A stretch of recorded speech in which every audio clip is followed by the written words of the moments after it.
మన జీవిత పరమార్థం ఒక రాయిలో దాగి ఉంది అంటే నమ్ముతారా? వినడానికి కొంచెం వింతగా ఉండొచ్చు కదా, కాని నిజానికి మనలో ప్రతి ఒక్కరూ ఒక అద్భుతమైన దైవిక నిర్మాణంలో భాగం. సరే, ఈరోజు మనం ఆ రహస్యమేంటో తెలుసుకోబోతున్నాం.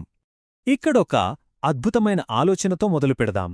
అదేంటంటే, మనమందరం ఒక ఆధ్యాత్మికమైన దేవాలయంలో సజీవమైన రాళ్లలాంటివాళ్లం. అవును, ఒంటరిగా కాదు, ఒకరితో ఒకరు కలిసి ఒక అద్భుతమైన నిర్మాణంలో భాగంగా ఉన్నామన్నమాట. బైబిల్లోని ఈ లేఖనం చూడండి.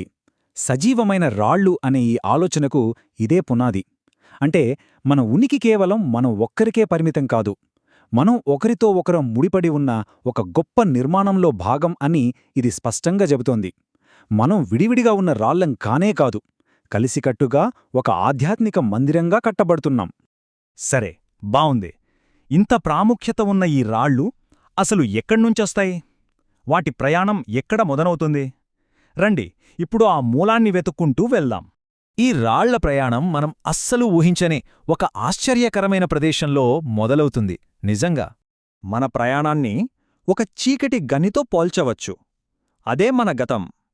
ఎవరికీ కనబడని, ఇంకా అసంపూర్ణంగా ఉన్న ఒక ప్రదేశం. కాని మన గమ్యం? అది మహిమతో నిండిన ఒక ఆలయం. అక్కడ మనం ఒక ఉద్దేశ్యంతో చాలా అందంగా చెక్కబడతాం. ఇది చీకటి నుండి వెలుగులోకి సాగే ఒక అద్భుతమైన ప్రయాణం. ఈ ఆలోచనను బైబిల్లోని ఈ వాక్యం ఇంకా బలపరుస్తుంది. చూడండి, ఇవి ఏవో సాధారణమైన రాళ్ళు కాదు, ఆలయ పునాది కోసం ప్రత్యేకంగా ఎంచుకున్న గొప్పవి మరియు శ్రేష్టమైనవి అని చెప్పబడింది. ఆ రాళ్లను శ్రేష్టమైనవి అని ఎందుకన్నారంటే దానికొక లోతైన కారణముంది.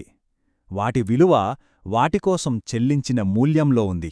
అవును, ప్రతి ఒక్కరిని ఆ చీకటి నుండి బయటకు తీసుకురావటానికి ఒక గొప్ప మూల్యం చెల్లించబడింది.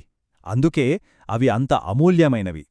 సరే, ఇప్పుడు ఆ ఆలయ నిర్మాణం గురించి ఒక అత్యంత రహస్యమైన, మన ఆలోచనలకి పూర్తి భిన్నమైన ఒక విషయాన్ని చూద్దాం. ఇది చాలా ఆసక్తికరంగా ఉంటుంది. ఇక్కడే కథలో ఒక నమ్మశక్యం కాని మలుపొస్తుంది. ఏంటంటే, ఆ రాళ్లను చెక్కే పని, వాటిని సిద్ధం చేసే ప్రక్రియ మొత్తం గుడి కట్టే చోట జరగలేదు. దానికి చాలా దూరంగా ఆ గనిలోనే అంతా పూర్తయింది. ఇప్పుడు ఈ వాక్యం వినండి.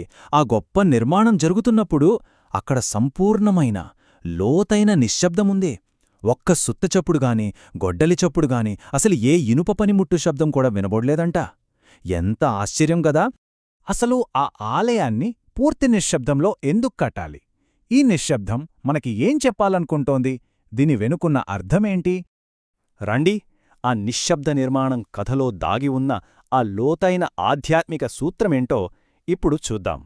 ఆ నిశ్శబ్దం వెనుక ఉన్న రహస్యం ఆ ఆలయాన్ని కట్టించిన రాజు పేరులోనే దాగి ఉంది. అవును, సొలొమోన్. ఈ పేరు షలోమ్ అనే హీబ్రూ పదం నుండి వచ్చింది. దానికర్థం శాంతి మరియు విశ్రాంతి. చూడండి, ఇది యాదృచ్ఛికంగా జరిగింది కాదు, ఇది ఒక స్పష్టమైన దైవిక సందేశం. ఇది మనకొక అద్భుతమైన సూత్రాన్ని నేర్పిస్తోంది.